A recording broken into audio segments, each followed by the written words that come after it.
میت کو قبر میں اتارنے اور رکھنے کا صحیح طریقہ کیا ہے؟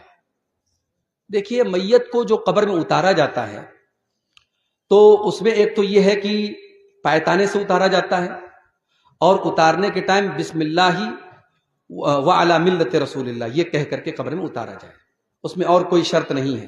ہمارے یہاں اصل میں جنازے کے تعلق سے بہت ساری باتیں رائج ہو گئی ہیں۔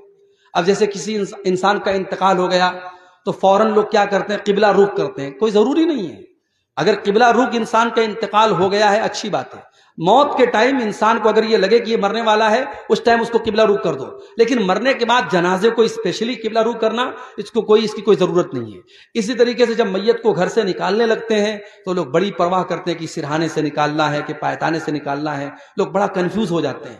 تو یہ سارے مسئلے ہمارے بنائے ہوئے ہیں، اس میں کوئی ایسی ٹینشن کی بات نہیں ہے۔ جہاں شریعت نے آپ کو آزادی دی ہے، اختیار دیا ہے، وہاں اس کو آزادی ہی رہنے دیجیے۔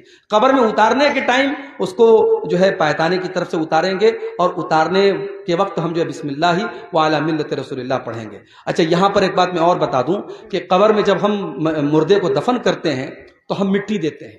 اب مٹی جب دیتے ہیں تو وہاں بھی یہ سوال ہوتا ہے کہ مٹی دینے کے ٹائم ہمیں کیا پڑھنا چاہیے؟ تو بعض لوگ کیا کرتے ہیں کہ وہ پہلی مرتبہ مٹی دیتے تو کہتے منہا خلقناکم، جو قرآن کی آیتیں پڑھتے ہیں منہا خلقناکم، ہم نے تم کو مٹی سے پیدا کیا۔ پھر دوسری بار جب مٹی دیتے ہیں تو پڑھتے ہیں